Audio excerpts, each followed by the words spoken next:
I didn't get what I expected to get, but I'm really happy with my purchase, so let's unbox it. When I initially walked into the boutique, I had a very specific bag in mind, and it was the medium calf hair hug bag.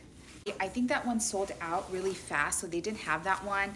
And they had a few exotics, which I really wasn't in the mood to buy. But I saw a whole wall of suede bags, so of course I gravitated towards them. I'm going to insert a few clips of everything that they had in store. They had a really great collection of all types of different colorways and sizes of the hug bags. So I actually had quite a few choices to choose from. If you've seen any of my videos, you know how much I love suede. So I had to get the hug medium and the chocolate brown suede. This is what it looks like. Someone decided he wanted to join us. Okay, I'll show you too. So this is the calf skin, oh my God. Ferragamo bags are lined with leather as well, which is one of the main reasons I decided to get Ferragamo bag.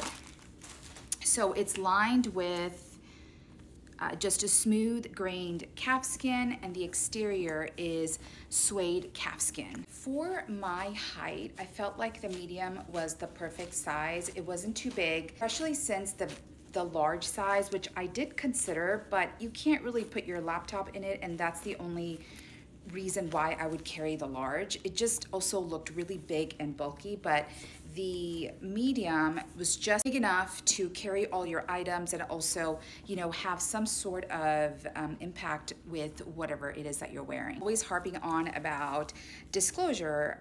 So if you go on the Ferragamo website, you'll see that they really don't make very good disclosures about the materials that they use. But thankfully, the sales associate I had was very knowledgeable and gave me all the information that I wanted to know, answered all of my questions. Importantly, we did talk about hardware, and it is a brass base, but it's not gold plated, and the way that he was explaining it to me, it feels like the process is a gold vermeil manufacturing process to make the hardware, and it is at least an 18 karat gold that they use. So if that matters to you, that's what the hardware is made out of. For me, I just wanted to make sure that the hardware wasn't gonna cause an allergic reaction, and I don't typically have an issue with brass, so I'm good there. This is the interior of the bag. You have some card slots, a zipped pouch, and 2 large compartments. Bottom of the bag, they have some really nice custom hardware.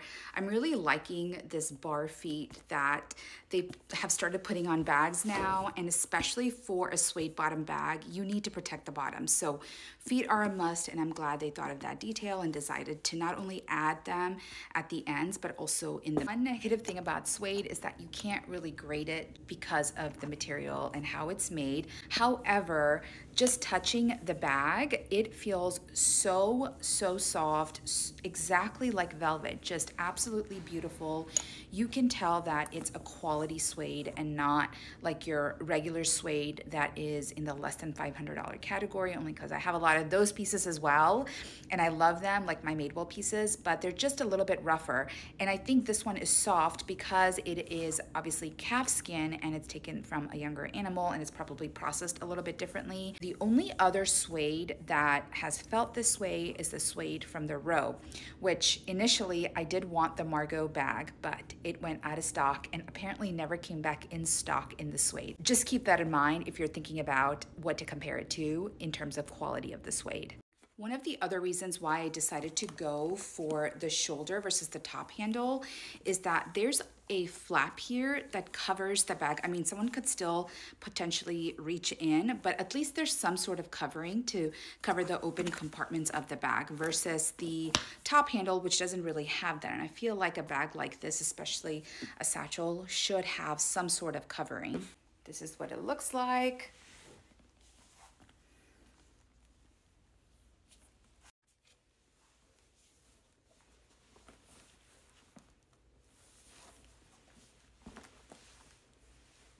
Just a silk scarf I got at Made Decent, so let's see how that looks. So there you go. I'm really glad I went with the medium size. I'm glad I went with the top handle. I didn't really want an overly stuffy bag. I wanted a more relaxed look, and that's exactly what suede gives you. I can wear it in the summer with all of my linen and cotton items, and I can also wear it in the fall and the winter time with all of my leather jackets and shearling and other types of winter items. So it's an all-season bag for me. Some of you may not agree with that, but suede is an all-season material. Anyway, I really love it. Let me know what you think in the comments.